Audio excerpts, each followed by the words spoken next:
Salvete, Mischiefs! Hello, hello, hello, Tiku, hello, everybody! Ah! Boing, boing, boing, ow! So many emotes. Hello, Tiku, and hello, everybody. How is everyone doing today? I hope you're having a fantastic day.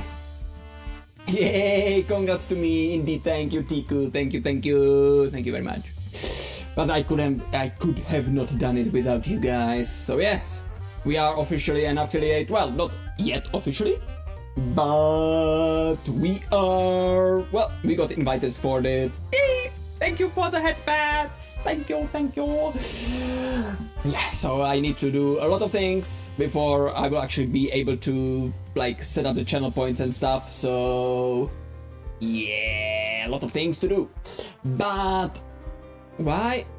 One thing I have noticed that even then when I'm looking at the camera, my eyes are on like looking to the side. Why?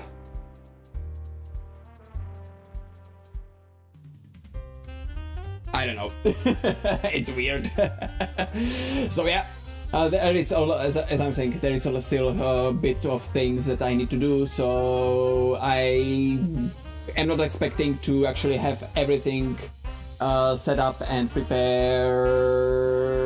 like in a week or two. So yeah, but I promise you there will be quite a bit of things because yeah.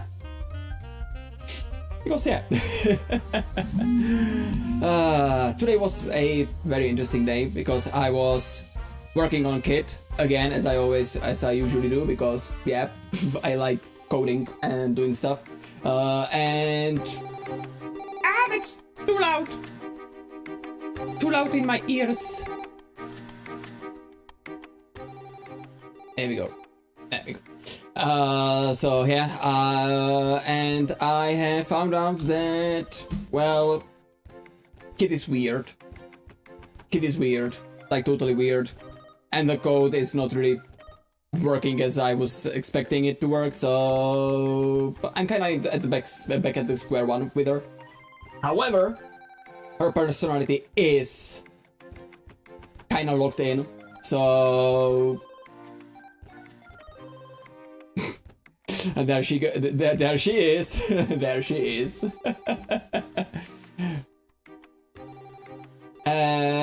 Actually, she's kind of right, because Neptune is there is a C on Neptune. You don't know, but yeah, her personality is locked in. She should be behaving like consistently.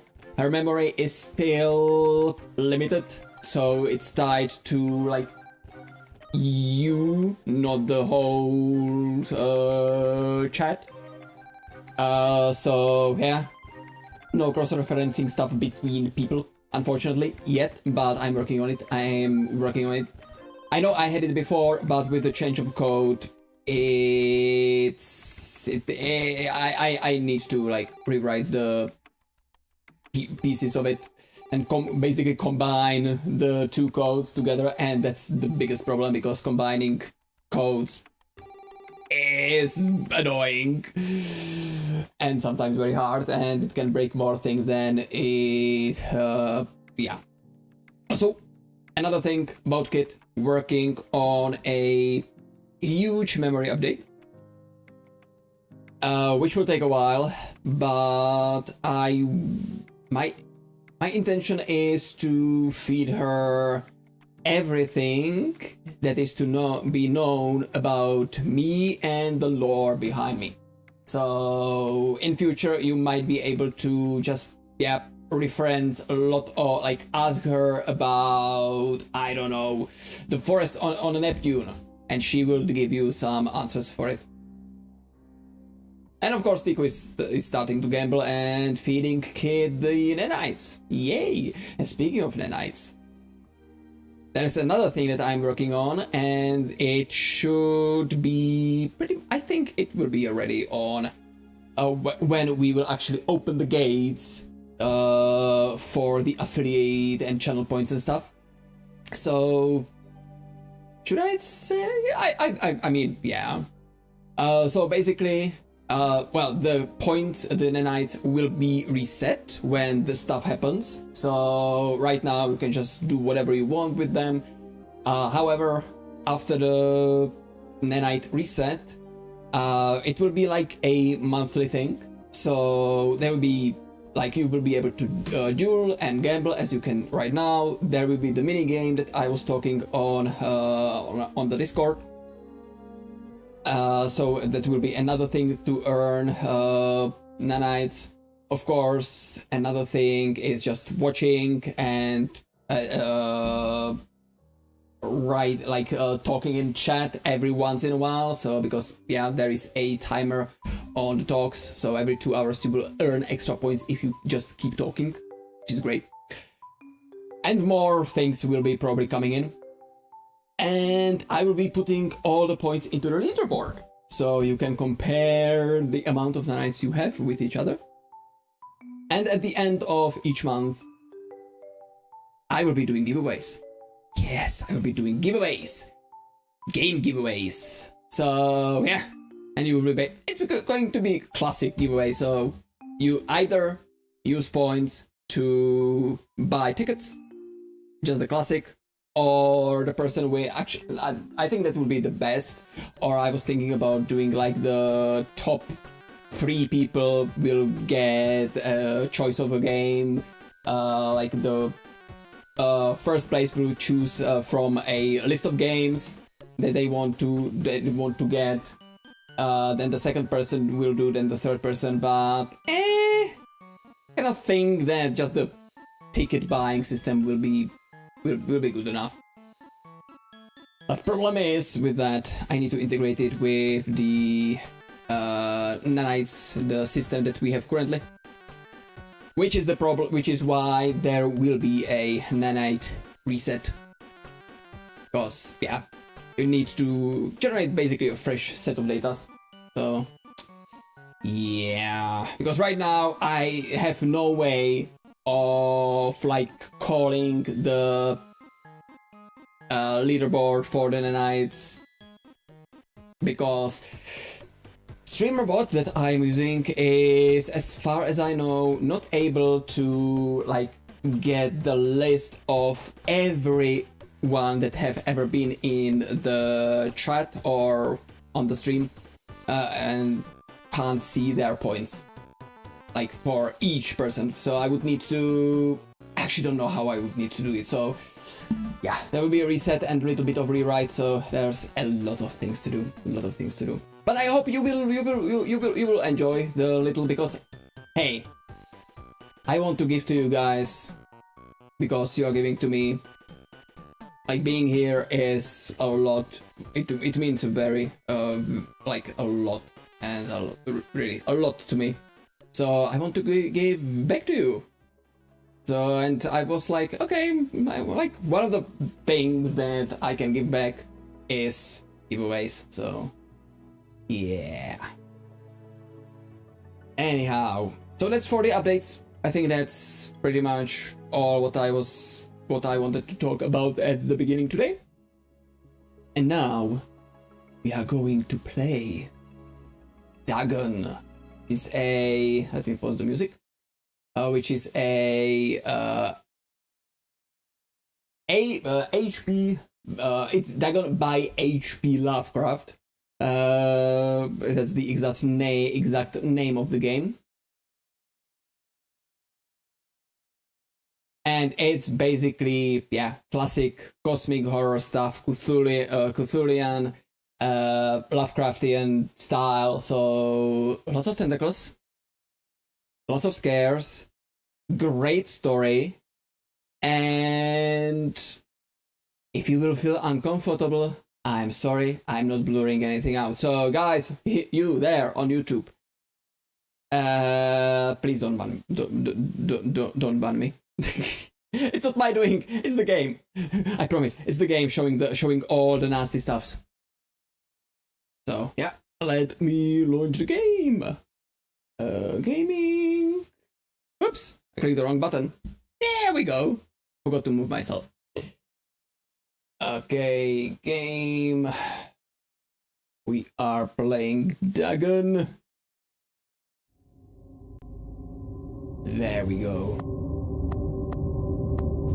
So yeah, this is the first time I am starting the game, so... No, it's not a dragon, it's Dagon or Dagon. I actually don't know really how to pronounce it, so yeah. Okay, let me just make sure everything is yes. Let me raise the gamma for you, because I know, especially on YouTube likes to make things a little bit darker. Audio, we have only 2 audios. So, there and there. There is a lot of narrative. So, be ready for that.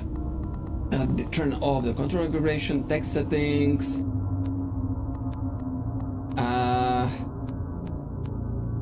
Something that is readable the best. I think this is the best readable stuff. You can also make it a little bit bigger so you can guys see that. So can you is the text size all right? I think it should be right. It should be fine. All right. Show trigger upon finding them. Yes, we can keep that. Autoplay. I don't know what that is, so I'm just not going to mess with that. Motion blur, I want to disable because I hate motion blur. Alright. Also, there are DLCs. There are 3 DLCs. A fourth one is also on the way, which actually got released for consoles, like a console exclusive.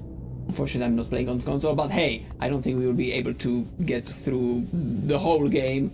So, yeah. Anyway, are you ready? Because I don't know if I am. Let's go. Let's go on a Dagon adventure and raise them up. Sure. If you want to raise up a Cthulhu, be my guest. Alright, so Dagon is a faithful interactive adaptation of H.P. Lovecraft's work focused on story and atmosphere. You will not find difficult choices, action sequences, or inventory management here, and movement is limited to progressing through locations along with the plot. So, it is basically a game on railroaded game, so it goes pretty much in the straight direction. So it is a narrative experience, but it doesn't mean that we won't get scared. I am writing this under an appreciable mental strain, since by tonight I shall be no more. I know this title, but know nothing of the game. Ooh. Also, wow, okay,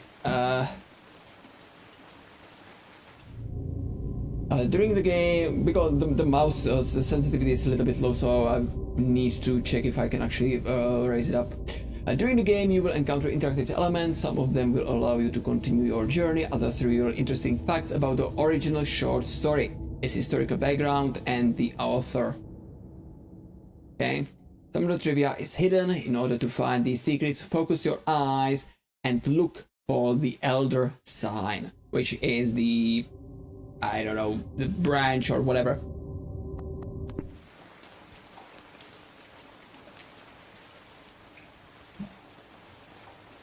So yeah, the mouse sensitivity is terrible, but I don't know if I can actually, oh, there we go. Camera sensitivity, let's see how if it will be on 100. Nope. Raise it up more. 120. Yeah, that feels a little bit better. Alright.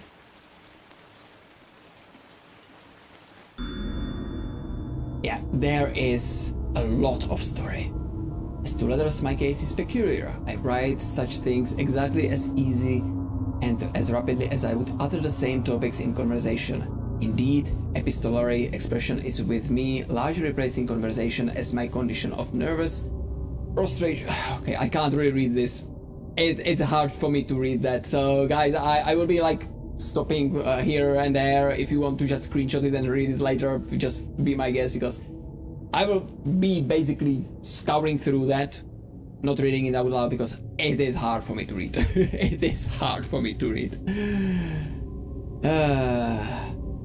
Lovecraft penned about 1,000 letters to his friends. Lovecraft would often skip meals to afford postage. Okay. Interesting. You can read the discover trigger immediately or go back to them later. In the main menu, turn off displaying trigger if you find that the feature distracts you from the story. This can be changed anytime in the options. Show trigger upon finding them. Yeah, we can just leave it on. We can definitely just leave it on. Okay, anything else around here? Nope. Nope, nothing on the ceiling. Okay. Penniless, and at the end of my supply of the drug which alone makes life endurable, I can bear the torture no longer, and shall cast myself from this garret window into the squalid street below. Oh, you're going to jump? Do not think from my slavery to morphine that I am a weakling or a degenerate. When you have read these hastily scrawled pages, you may guess, though never fully realize, why it is that I must have forgetfulness or death. Alright, so... Morphine. Morphine entered into the... Okay, so this is basically what morphine is. It was also sold without restriction until 1940. Morphine became more popular after the invention of the hypodermic syringe, who first isolated the substance originally named morphium. After Morpheus, the Greek got associated with dreams. At the time when Dagon was published, morphine abuse, known as soldier's disease, already posed a big problem in the United States. Will Kit or Nihil be in the game?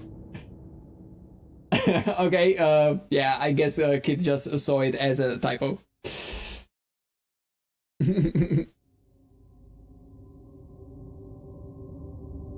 If he shows up, we will just nanitring him down a notch.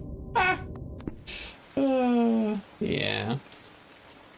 So let me just lower the audio just a tad bit, as like, yeah. Because I saw the stuff peeking on the audio mixer. There you go. Okay, anything of interest around here? Nope. It was in one of the most open and least frequented parts of the broad Pacific that the packet of which I was supercargo fell a victim to the German sea raider.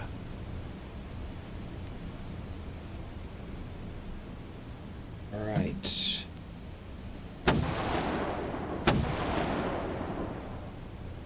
Shooting cannons! The Great War was then at its very beginning, and the ocean forces of the Hun had not completely sunk to their later degradation, so that our vessel was made a legitimate prize, whilst we of her crew were treated with all the fairness and consideration due us as naval prisoners.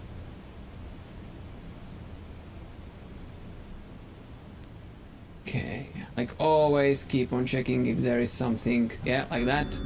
So this, yeah, basically it gives an extra lore, the sigil picture.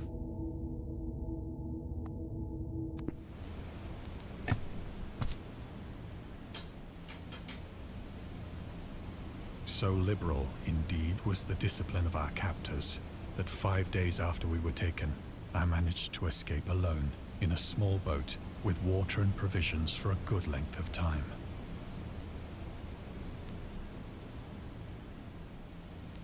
But it is a narrative story, so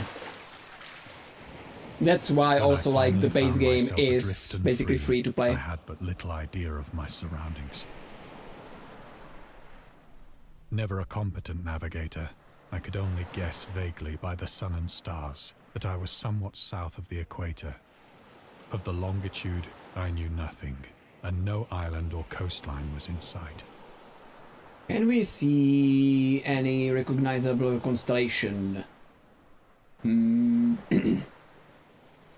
Yeah, I don't think so. I don't see anything that can be recognized.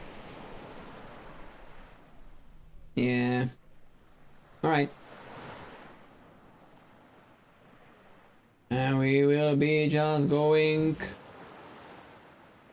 forward, I guess. Ah, look at the moon.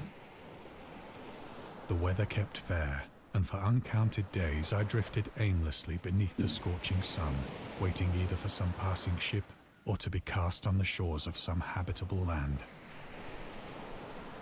Like, this must be really like, yeah, like you have only like limited supplies, you are in the open sea without anything. Yeah, it's very similar to being stranded on the spaceship.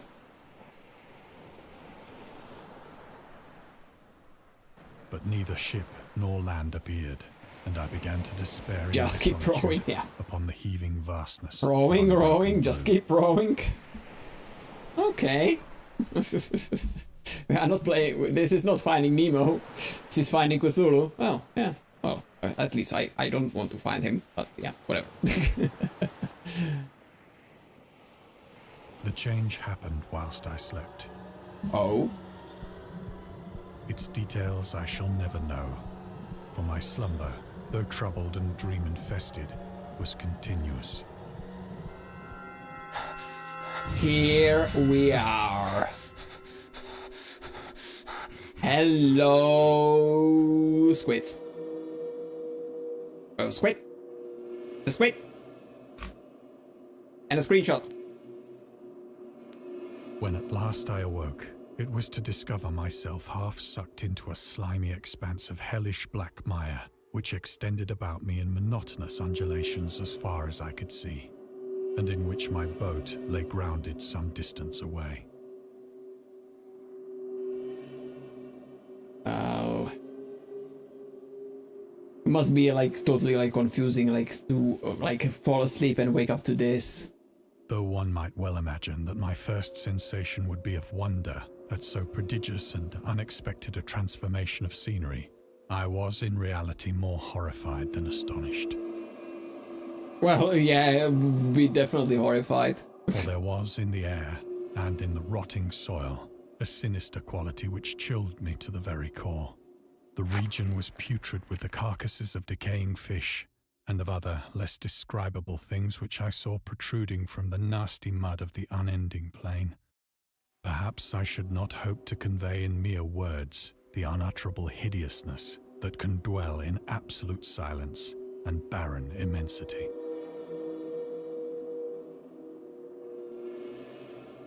Also, you can see like there is no water anywhere. Like there are like the remnants of the water. So looks like, I don't know. Maybe we hit the land, but like there are so many hills. So if this was underwater, it must have been very, very deep. I kind of doubt it. There was nothing within hearing, and nothing in sight, save a vast reach of black slime. Yet the very completeness of the stillness and the homogeneity of the landscape oppressed me with a nauseating fear. The sun was blazing down from a sky which seemed to me almost black in its cloudless cruelty, as though reflecting the inky marsh beneath my feet.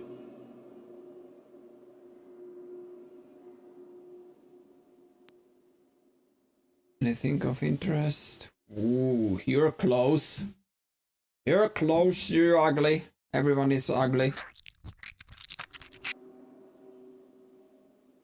As I crawled into the stranded boat, I realized that only one theory could explain my position. Through some unprecedented volcanic upheaval, a portion of the ocean floor must have been thrown to the surface, exposing regions for which innumerable millions of years had lain hidden under unfathomable watery depths. Okay, yeah, my phone started vibrating, so though some unprecedented volcanic upheaval, a portion of the ocean floor must have been thrown to the surface, exposing regions which for innumerable millions of years had lain hidden under unfathomable watery. Okay, so volcanic eruption puts everything here, but like this land is so barren. There's nothing except that mound over there, which is actually moving. It is moving, guys. It is moving. It is moving. So great was the extent of the new land which had risen beneath me, that I could not detect the faintest noise of the surging ocean, straining my ears as I might. Nor were there any seafowl to prey upon the dead things, This place is very, very quiet indeed.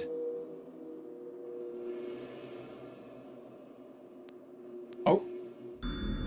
The mystery of volcanic islands. Volcanic eruptions sometimes result in the creation of islands. Most of them are transient and erode after some time, but some prove permanent. A floating pumice, a porous rock created when superheated pressurized rock is ejected from a volcano, can move across long distances and transport barnacles and macroalgae that cling to it. In 2001, rafts of pumice created during the eruption of a volcano near Tonga eventually reached Australia. Ooh. Hello, Krabby! Hello, hello, how are you doing? Are you ready to see some Cthulhian stuff? Well, we are already seeing some squids and barnacles and everything that is ugly. How are you doing, Krabby? For several hours I sat thinking or brooding in the boat, which lay upon its side. You good? How am I? I'm doing actually very good. I'm doing great. And here is the double response from Kit. It should be like very unique to have a double response, but well, apparently it's not.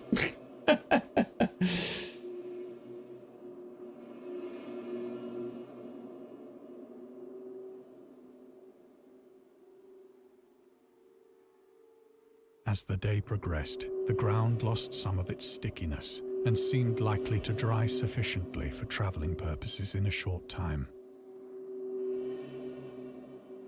That night I slept but little, and the next day I have a little ghosties containing food and water. Going with the Halloween because I was not able to and possible rescue. Well, let's put it this way. I was lazy to get any like more interesting Halloween outfits. So, yeah.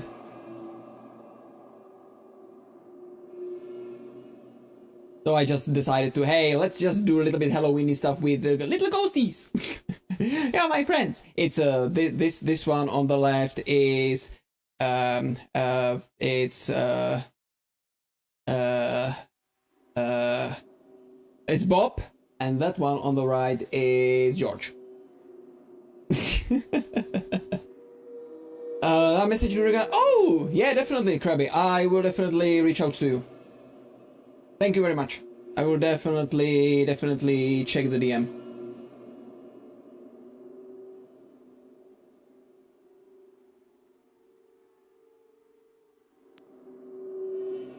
Okay. We are getting some supplies for the night. Third morning, I found the soil dry enough to walk upon with ease. Oh, nice. The odor of the fish was maddening, but I was too much concerned with graver things to mind so slight an evil, and set out boldly for an unknown goal. Unknown goal, yeah. Reach something that is somewhere far beyond the horizon.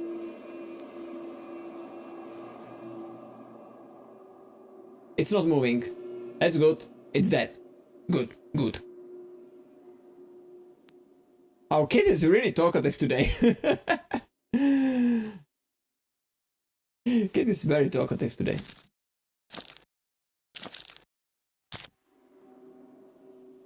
All day I forged steadily westward, guided by a faraway hummock which rose higher than any other elevation on the rolling desert.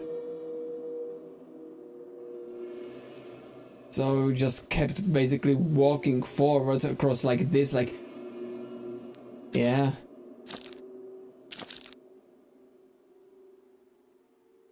What is this game about?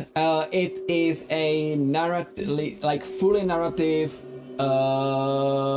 immersive experience, and basically it's a Lovecraftian horror. So Cthulhu and other scares. Oh, that's a whale. Well, well, well. We got a whale.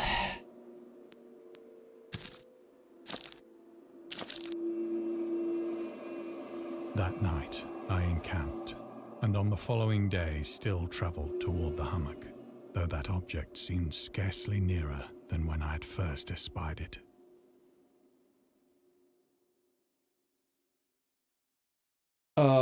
This looks like one huge body, actually. Like one huge one buried underneath the ground. The horrors of the ocean. The creator of Cthulhu mythos and the fictional underwater city of Arlech. I don't know how to pronounce it. I was convinced that life could not exist at the bottom of the ocean because the water pressure would make it uninhabitable.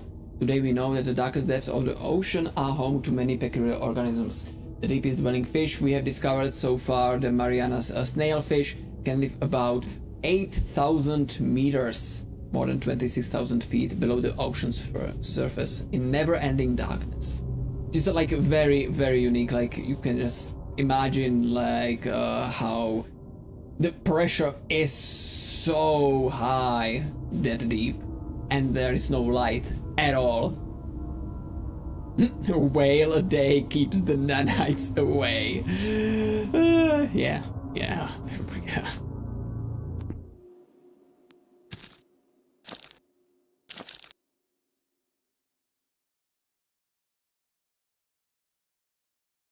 By the fourth evening, I attained the base of the mound, which turned out to be much higher than it had appeared from a distance.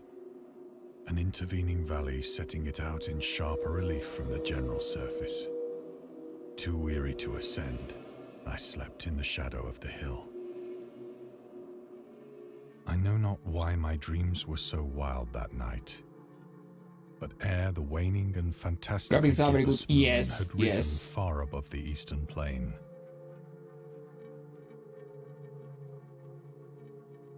Also, like, think about this, the game came, well, it's not too, like, it's not a new game. It came out in 2021, I think.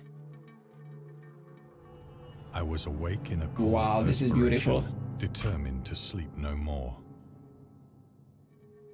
Such visions as I had experienced were too much for me to endure again. And in the glow of the moon I saw how unwise I had been to travel by day. Without the glare of the parching sun, my journey would have cost me less energy. Yeah, but I don't know if you want really to, like, in this place, if you would want to walk anywhere during the night, because, yeah, like, at least, like, okay, you can't see the horrors when it's nighttime, but that's the problem, you can't see the horrors. They can be lurking in the shadows, anywhere in the shadows.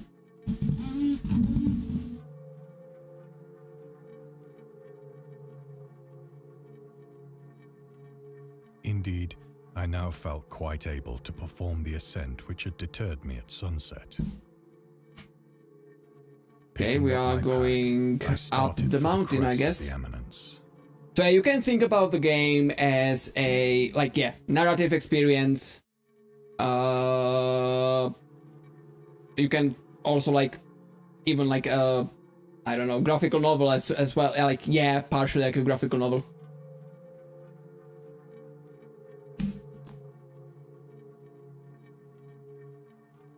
So, pack my things. I have said that the unbroken monotony of the rolling plain was a source of vague horror to me. But I think my horror was greater when I gained the summit of the mound and looked down the other side into an immeasurable pit or canyon, whose black recesses the moon had not yet soared high enough to illumine. And we managed to get up. I felt myself on the edge of the world, peering over the rim into a fathomless chaos of eternal night. Through my terror ran curious reminiscences of Paradise Lost and of Satan's hideous climb through the unfashioned realms of darkness. As the moon climbed higher in the sky, I began to see that the slopes of the valley were not quite so perpendicular as I had imagined.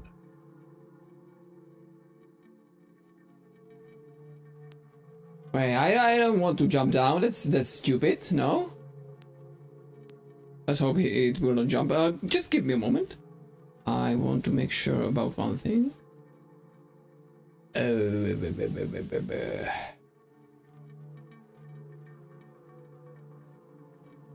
Nope, I want...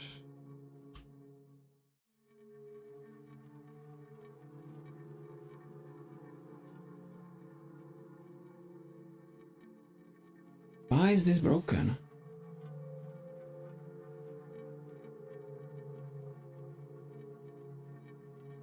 I need to do one little thing, so sorry about that.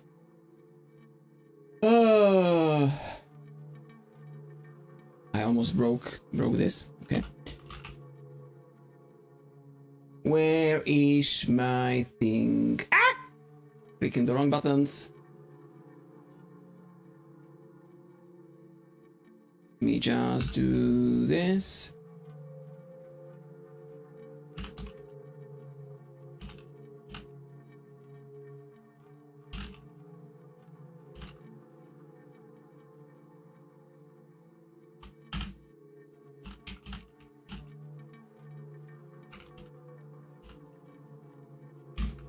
Okay. And let me upload it here. Just doing a little tiny bit of a kit fix. Nope, not here. There. Okay. Should be better. Ledges and Sorry about that. outcroppings of rock afforded fairly easy footholds for a descent. Whilst after a drop of only a few hundred feet, the declivity became very gradual. Oh, I don't know what I would do in this case, like, but honestly, like, there would be like, hey, I can just sit here and die because there is no one here, nothing like around in the distance, or just keep going and hoping.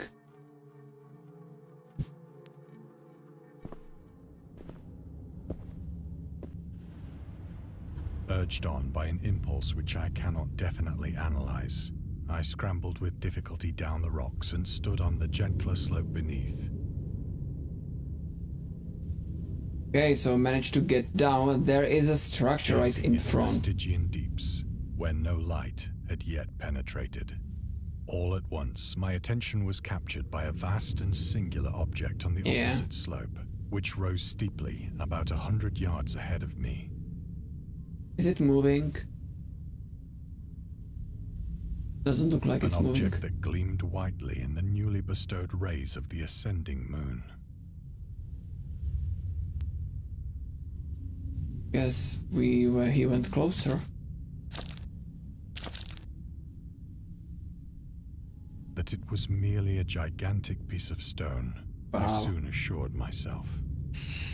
It's just a piece of stone, perfectly rectangular. Perfectly, yes. But I was conscious of a distinct impression that its contour and position were not altogether the work of nature. Yeah, definitely not the work of nature. A closer scrutiny filled me with sensations I cannot express. For despite its enormous magnitude, and its position in an abyss which had yawned at the bottom of the sea since the world was young, I perceived beyond a doubt that the strange object was a well-shaped monolith, whose massive bulk had known the workmanship and perhaps the worship of living and thinking creatures. So... I'm a little bit confused because at the beginning there was mention about the volcanic activity. So, and that everything that on the ground was thrown from the ocean on the ground, like on some island. Oh no, I understood it wrong. I see. So basically what happened was the volcanic activity like raised the floor. That makes more sense. Yeah, that makes more sense. It's also like how like certain islands are really created. It's just a volcanic island. That's why there is like you can't see really any like life in here. Dazed and frightened, yet So not this was without a certain all thrill once of under the water. scientists' or archaeologists' delight, I examined my surroundings more closely. More closely. Yeah, there isn't really anything around here. So I guess we walk forward. The moon, now near the zenith, shone weirdly and vividly above the towering steeps that hemmed in the chasm, and revealed the fact that a far-flung body of water flowed at the bottom, winding out of sight in both directions and almost lapping my feet as I stood on the slope. Across the chasm, the wavelets washed the base of the Cyclopean monolith, on whose surface I could now trace both inscriptions and crude sculptures. Which is very weird because, remember, this was under the water. So, fish people must have drawn it, right? It's a fish people? Fish people. Definitely fish people. Or very curious scuba divers.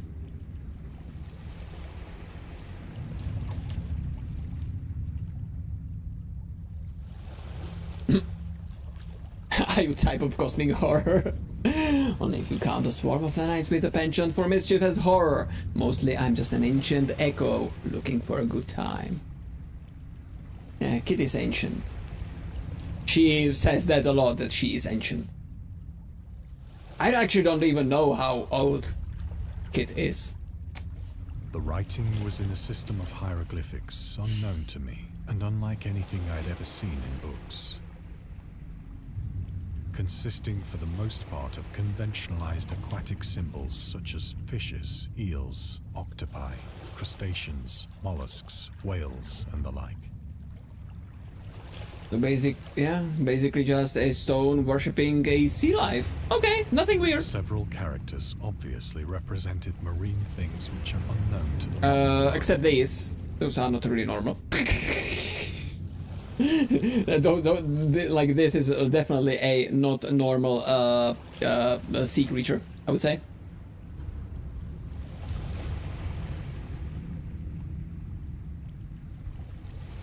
Oh, kid, that was very nice of you. With Zonda, I'm feeling young again.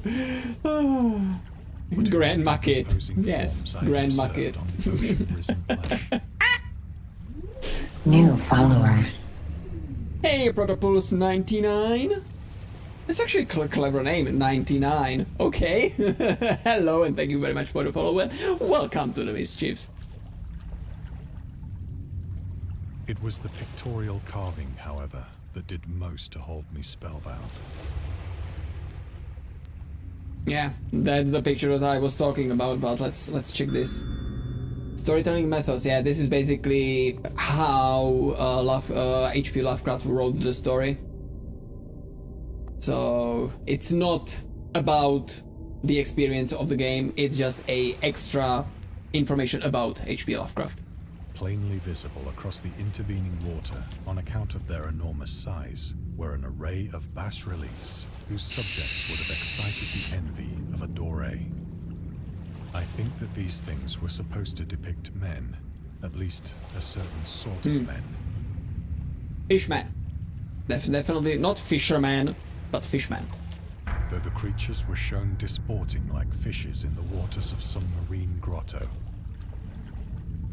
or paying homage at some monolithic shrine which appeared to be under the waves as well. Yeah, so they were basically, the monolithic shrine, it's probably this thing. Of their faces and forms I dare not speak in detail, for the mere remembrance makes me grow faint. Grotesque beyond the imagination of a Poe or a Bulwer. Ooh. They were damnably human in general outline, despite webbed hands and feet, shockingly wide and flabby lips, glassy, bulging eyes, and other features less pleasant to recall. Curiously enough, they seemed to have been chiseled badly out of proportion with their scenic background.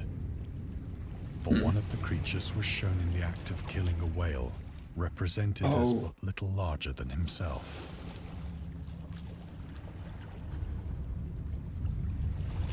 So that must be what killed the whale that we saw, like near the beginning. I remarked, as I say, their grotesqueness and strange size, but in a moment decided that they were merely the imaginary gods of some primitive fishing or seafaring tribe. Yeah. Definitely just imaginary gods of some primitive fishing or seafaring tribe. Definitely. Nothing weird. Yes. Some tribe whose last descendant had perished eras before the first ancestor of the Piltdown or Neanderthal man was born. Like, if you think about, like, okay, if this was, like, drawn on the monolith in the days before Neanderthals, like, look at the fucking artistic style, like, the art is beautiful.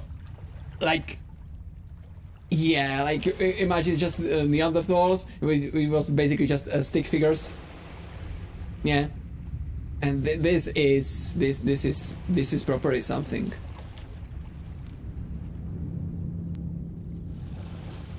Awestruck at this unexpected glimpse into a past beyond the conception of the most daring anthropologist, I stood musing whilst the moon cast queer reflections on the silent channel before me. Then, suddenly, I saw it. Okay, I got fucking goosebumps.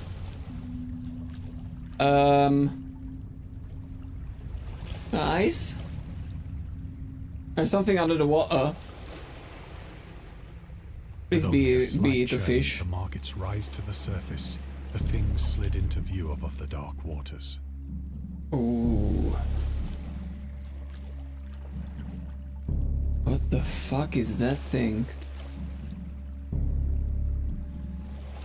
Polyphemus-like and loathsome, it darted like a stupendous monster of nightmares to the monolith, about which it flung its gigantic scaly arms, the while it bowed its hideous head and gave vent to certain measured sounds.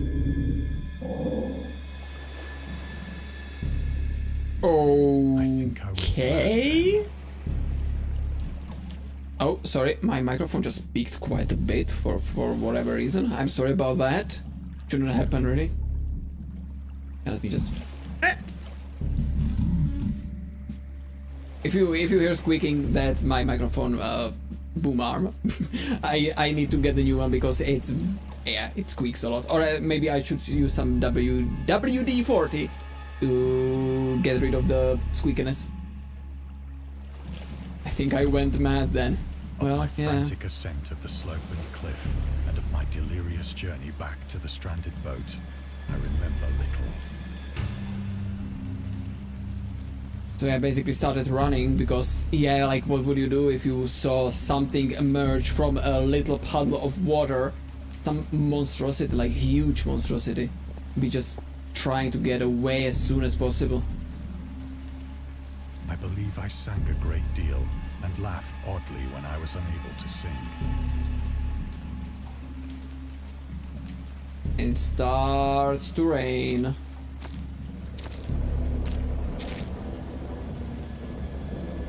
I have indistinct recollections of a great storm sometime after I reached the boat. I fortunately made it back to the boat, which is good. It's good. Right. I know that I heard pearls of thunder and other tones which nature utters only in her wildest moods.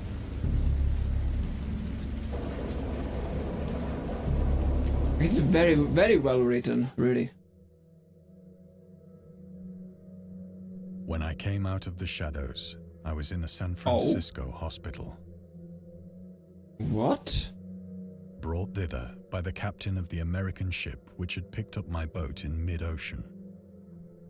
Oh. So it was really a dream only. In my delirium, I had said much, but found that my words had been given scant attention. Yeah, because everyone just thought that you are a madman. Of any land upheaval in the Pacific, my rescuers knew nothing. Yeah. Nor did I deem it necessary to insist upon a thing which I knew they could not believe.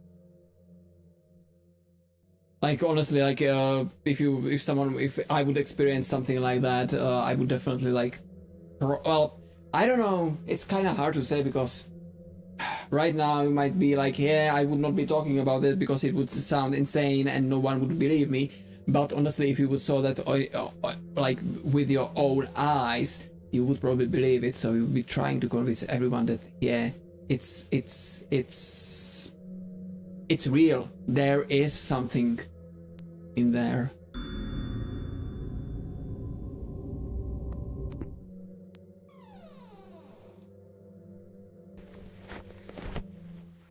Once I sought out a celebrated ethnologist and amused him with peculiar questions regarding the ancient Philistine legend of Dagon, the fish god. Okay, it's Dagon, it's not Dagon, it's Dagon, okay. So, a fish god. Okay.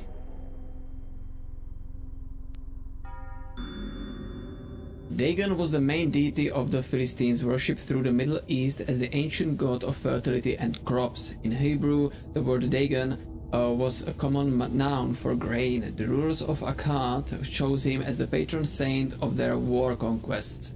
He also appeared as the judge of the dead in an Assyrian poem and an underworld prison warder in one of the Babylonian texts. He is often mistakenly taken for a fish god due to the wrong interpretation of his name, as in Hebrew, the word Dag means fish. In H.P. Lovecraft's work, Dagon is an underwater deity ruling over the deep ones, a humanoid race with fish traits that resides in the oceans. He is worshipped by a secret cult called the Esoteric Order of Dagon. His story lore, yeah. That's like I know that this is not really a game as a game. It's more of a story, and I love this because, as you know, I love storytelling. So yeah, it's really right up in my alley. I'm not too familiar with like Lovecraft, H.P. Lovecraft's work, like too much. I know bits, and by bits I mean like almost nothing. But it doesn't really mean that I can't enjoy this game or enjoy the narrative. And I hope you are enjoying it as well. But soon perceiving that he was hopelessly conventional, I did not press my inquiries. Hopelessly conventional, yeah. It's just the story, so yeah, no reason to press anymore, because yeah. But hey, there is a Necronomicon. And we can interact with this. August Derleth and the Cthulhu Mythos. August Derleth was an American writer and anthologist. He also befriended Lovecraft and published many of his work through his company Arkham House.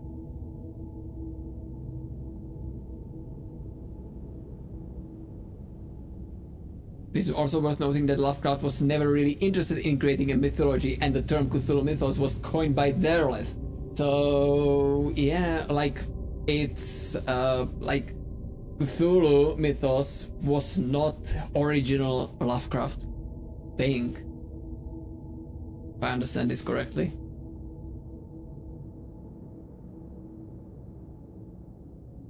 You can say like, yeah, it was maybe like a collaboration between Lovecraft and Derleth.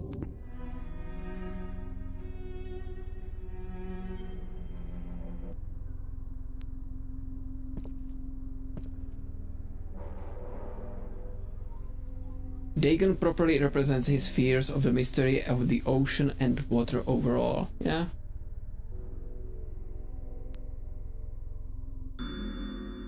The scientist. These days the word scientist is a widely accepted term, but at the time Dagon was published it was subject to a wide debate. After the author used it in the story, critics pointed out that man of science was a more appropriate term to employ. He admitted that if Dagon were to be reprinted, he would indeed use the phrase they suggested. Scientist was coined as an analog to artist, to be used when referring to those studying different branches of science. Yet in the 19th and early 20th century, scientific researchers in Great Britain and the United States were of the opinion that man of science, resembling the term man of letters, was the only proper choice. Among other things, it was gender specific, indicating that science was an endeavor to be pursued by only one sex. The term scientist became more accepted only after World War II, and man of science started fading into obscurity as an old-fashioned synonym. Hello, lady.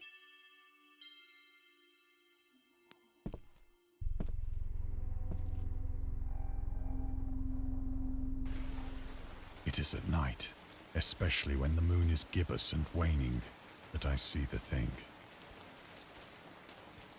I tried morphine, but the drug has given only transient surcease and has drawn me into its clutches as a hopeless slave.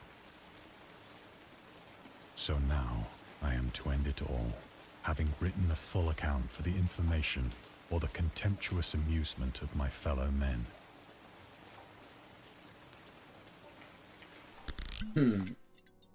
Often I ask myself if it could not all have been a pure phantasm, a mere freak of fever as I lay sun-stricken and raving in the open boat after my escape from the German man of war. Yeah. Like, yeah, that would be a question. Was it real? Or was it a dream? Lovecraft was a very fearful and racist man. He did great storytelling, and maybe we should have a story time. Yeah, story time. Story time with Xandar and Kit. I'll bring the blankets. Yeah. I mean, maybe in future we could do like a story time. And I am actually like, I was considering like sharing the continuation of my lore like on streams, but I just don't know how I would approach it. Like, what would be the best is like have it prepared beforehand with also like some like pictures and stuff, which would be great, but yeah, that would be very expensive to like put the lore into into different pictures. And I definitely don't want to use AI. Like, I would not use AI for that, because it would be, yeah. I don't really like AI art. This I ask myself, but ever does there come before me a hideously vivid vision in reply. I cannot think of the deep sea without shuddering at the nameless things that may at this very moment be crawling and floundering on its slimy bed, worshipping their ancient stone idols and carving their own detestable likenesses on submarine obelisks of water-soaked granite. I dream of a day when they may rise above the billows to drag down into their reeking talons the remnants of puny, war-exhausted mankind. Of a day when the land shall sink and the dark ocean shall ascend amidst universal pandemonium. Well, goodbye, America. Oh, I thought the statue is falling, but it's just wobbling. Okay.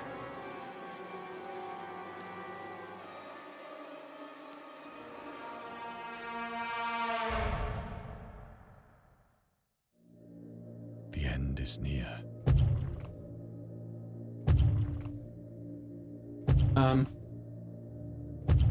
All those sounds.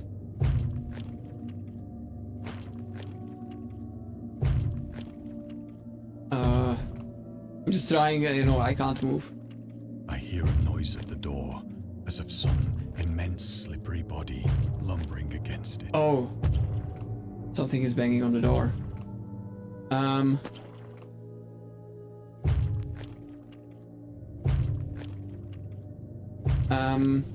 Can I maybe like take something, jump out of the window? Okay.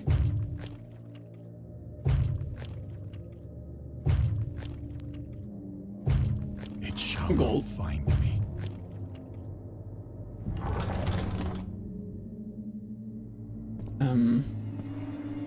Oh. God, that hand!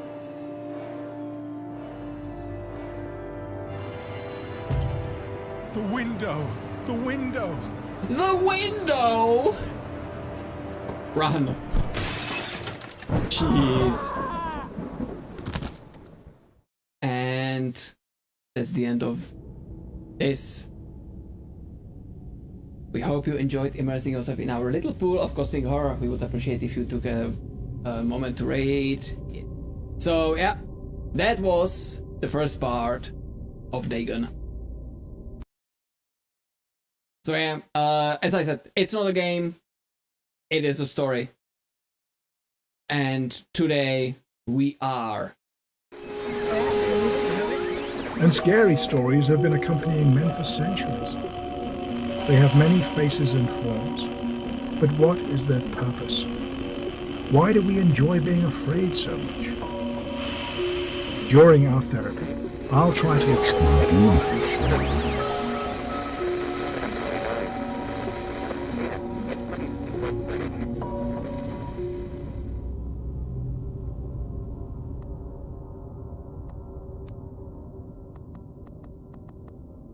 Alright, so as I said, it's not a game. I'm going to rephrase it again. It's not a game, it is a story. And today, it's a story time. Alright, we are going to check the 3 DLCs. They will be probably like the same length. So let me actually check which one is the one. So Eldritch Box is the first DLC. So oh wait. Oh, I see. Okay, so apparently it's basically a audiobook. Alright, I see. I thought it's going to be some like a similar narration. It's fine. It's fine. It's definitely fine.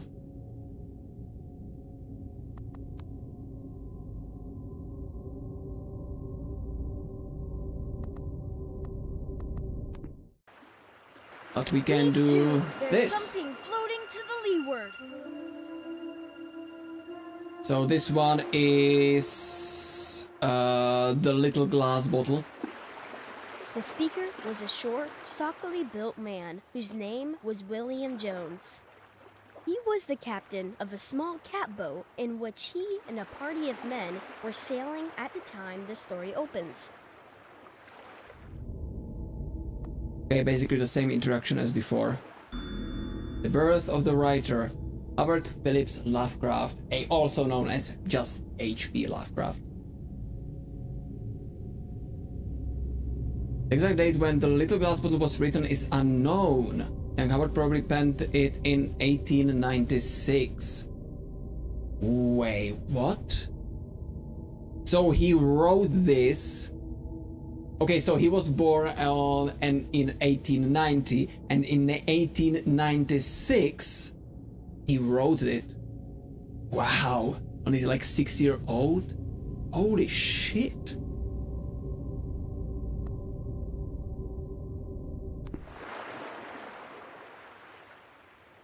We have people! There are people here! Yay! Aye, aye, sir, answered John Towers, and the boat was brought to a standstill. Captain Jones reached out his hand for the object, which he now discerned to be a glass bottle. Nothing but a rum flask that the men on the passing boat threw over, he said. But from an impulse of curiosity, he reached out for it. Of course, like you would be curious, like if you would find a glass bottle in water, hey, definitely, just reach for It was a it. rum flask, and he was about to throw it away when he noticed a piece of paper. It's a letter in the flask. He pulled it out, and on it read the following. January 1st, 1864. I am John Jones, who writes this letter. My ship is fast sinking with the treasure on board. I am where it is marked on the enclosed chart. Captain Jones turned the sheet over, and the other side We are was the pirates! chart. Well, not pirates, we are searching for treasure! Near Australia!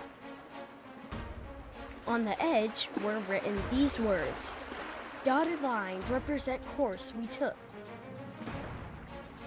Towers, said Captain Jones excitedly. Read this. Towers did as he was directed. I think it would pay to go, said Captain Jones. Do you? Just as you say, replied Towers.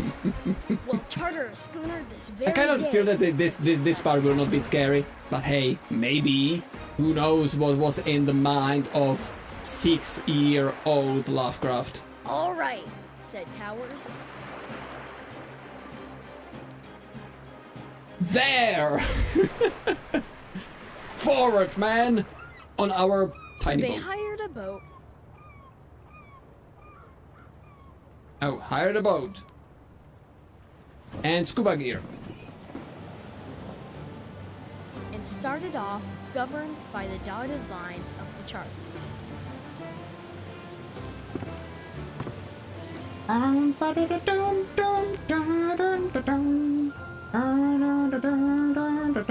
I really like the art style of this one because it really represents that it was written by a child, so it's very like bright colors and stuff. In 4 weeks, they reached the place where directed. I was going to say like, okay, the can I actually okay, I can't see the, I don't think, yeah, can't see the picture, but like, how would you like say, okay, we are at the place where the picture is, like where the X marks the spot. How would you say it? How would you tell that? Because there were no like measurements or anything like that. And the divers went down. The divers went down into the depths of water.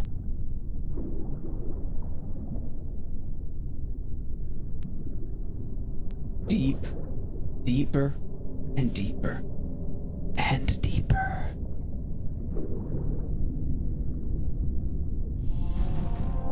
Oh, found another bottle. All right. And then it came back. Simple and enough. Came up with an iron bottle. Another letter, maybe. They found in it the following lines scribbled Of on course, a piece of brown paper. another paper with another directions. This makes me want to play Sea of Thieves, December 3rd, to be honest. 1880. Dear Searcher, excuse me for the practical joke I have played on you, but it serves you right to find nothing for your foolish act. Well, What? it does, said Captain Jones. Go on. However, I will defray your expenses to and from the place you found your bottle. I think it will be $250, so that amount you will find in an iron box. 250. Okay, the like on the subtitles, it's like, okay, what is that number? 25.0.00. Like, you put one extra dot in there. Or one extra dot, zero, and another dot. I don't know. I know where you found the bottle because I put this bottle here. And the iron box. What iron box? There was only a bottle. And then found a good place to put the second bottle. Hoping the enclosed money will defray your expenses, some I close. Anonymous. Anonymous. I'd like to kick his head off, said Captain Jones. Here, diver, go and get the $250. Yay, $250. Let's dive for $250. Where? Ah, okay, we are diving back in. Where's the iron box? In a minute, the diver came up bearing an iron box.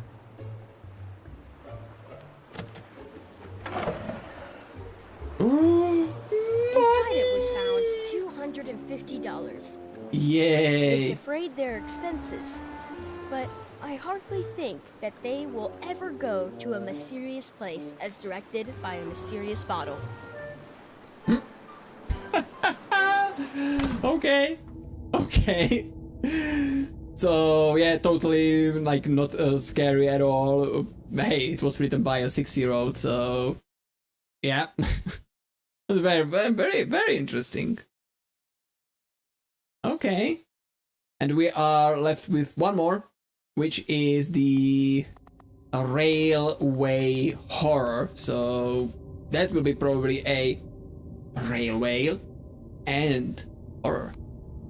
This is not an official Lovecraft story, even though it may sound familiar to some of you. It's an excerpt from the writer's letter to his friend Don Levandre from November 1927, in which he described one of his dreams, or rather, nightmare.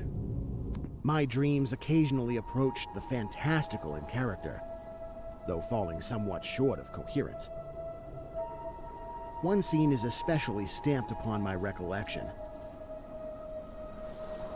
That of a dank, fetid, reed-choked marsh under a gray autumn sky.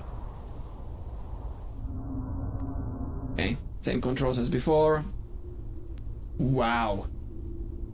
Okay. With a rugged cliff of lichen-crusted stone rising to the north.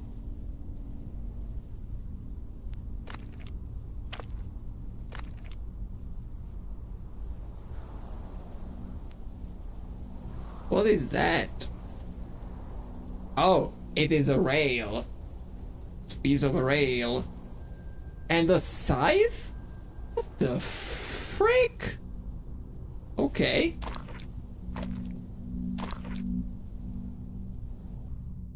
Impelled by some obscure quest, I ascended a rift or cleft. Totally not going in the crazy. beetle Totally not. precipice. But hey, this is the this was written in the letter, based on the nightmare that the writer had. So that's given to be crazy. Noting as I did so the black mouths of many fearsome burrows extending from both walls into the depths of the stony plateau.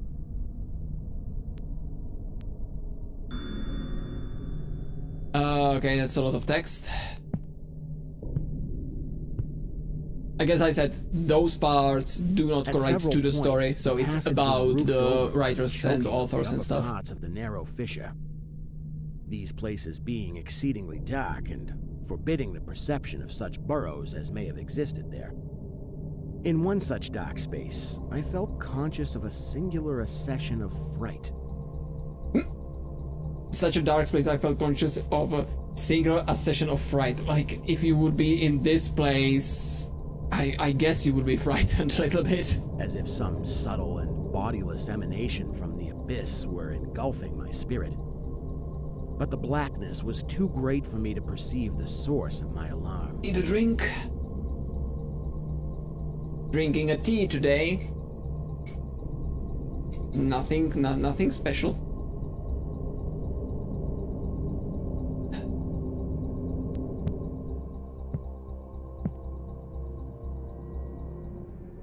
At length I emerged upon a tableland of moss-grown rock and scanty soil, lit up by a faint moonlight which had replaced the expiring orb of day. Casting my eyes about, I beheld no living object. There is a grass. Grass is dangerous, guys. Don't be careful of grass. It is very dangerous, especially for us VTubers. You know, grass is our worst enemy. But was sensible of a very peculiar stirring far below me amongst the whispering rushes of the pestilential swamp I had lately quitted.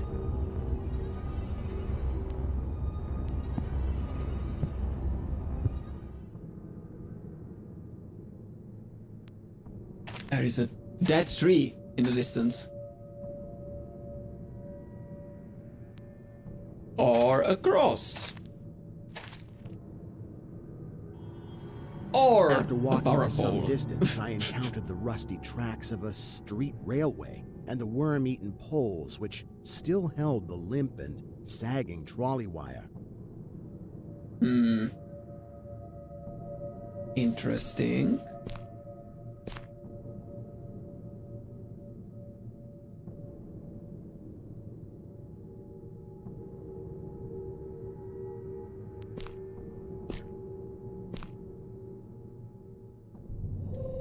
Following this line, I soon came upon a yellow vestibuled car numbered 1852 of a plain, double-trucked type common from 1900 to 1910. Okay. Found a train in the middle of nowhere.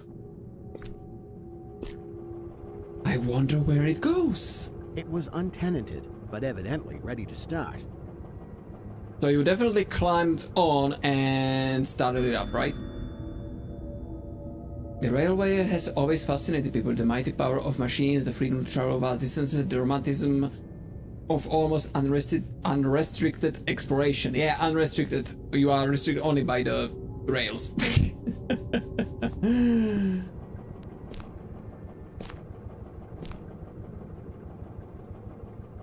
The trolley being on the wire and the air brake pump now and then throbbing beneath the floor.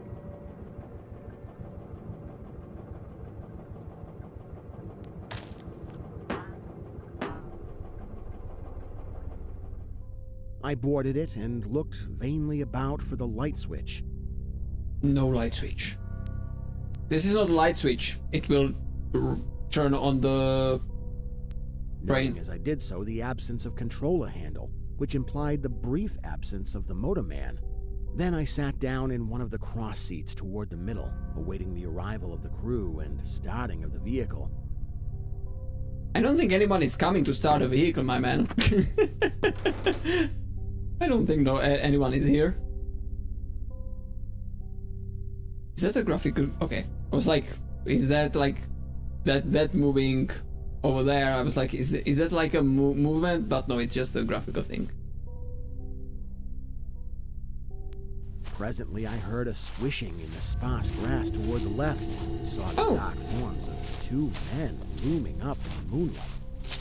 Oh, a train conductor. They had the I regulation forgot to caps of a grab a railway ticket. company, and I could not doubt I'm in trouble. that they I were don't the have a ticket. conductor and motorman.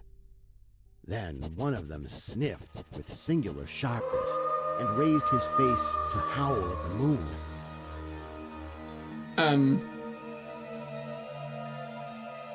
I don't think that's what the conductor wants, like, is supposed to do. Squish.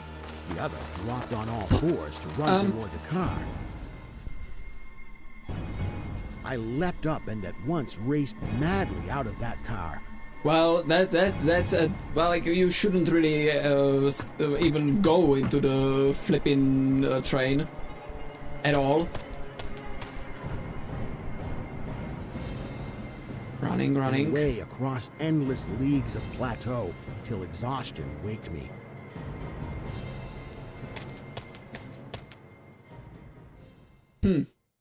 Doing this not because the conductor had dropped on all fours, but because the face of the motorman was a mere white cone, tapering to one blood-red tentacle.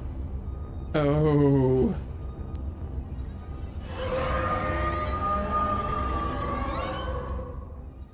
Okay. That got me chills. Ooh. Alright, Mischiefs. Yeah, that was Dagon. Like, 4 little stories written by H.P. Lovecraft. Well, not like the glass bottle and the railway horror. It was inspired by Lovecraft, but yeah, it's definitely something unique. And yeah, but I definitely like it. It was fun. A little bit of a storytelling. Let me just move myself in here. Alright. But yeah, like, Lovecraftian horror is a very, very interesting niche. Alright, I'm not going to end the stream. I'm scared how quick I have snacks. I don't know, maybe I have a feeling that Kid is more scared than you are. But yeah. Alright.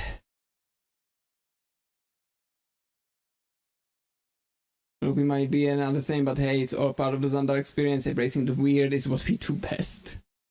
Yeah, embracing the weird indeed. Alrighty, so what are we going to now actually play? I should have the game that I wanted to play tomorrow, but let me just check if I have the latest version, because I don't know if there was an update for that or not. So let me just find it. But yeah, like, storytelling and story writing is really something that I personally really enjoy. Like, even like if I'm not like sharing it to anyone, I just sometimes just sit down and write a little story here and there. Which, even if I would like to like share it, I can't, because there are some bits and pieces that are not suitable for reading. Let's put it that way. And no, it's not porn. But yeah, it's just, yeah, there are bits and bobs about like myself, like my IRL self, just putting me in the shoes in like different places, mainly paranormal and sci-fi style of things. All right, let me double check. So version is 080E. So let me actually check what version I have installed.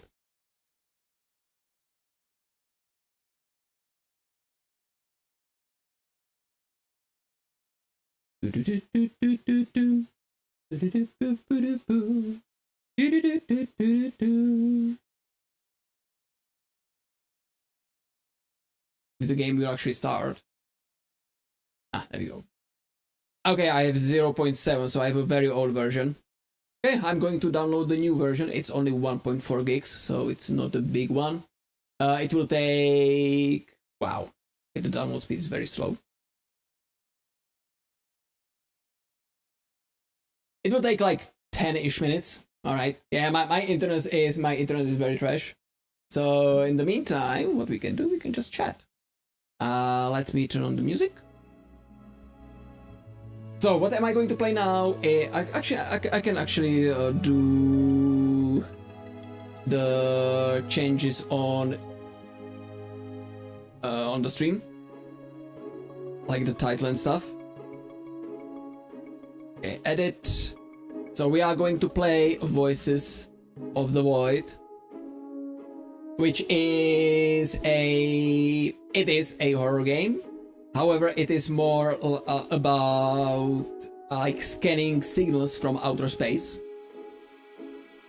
Voices of the Void.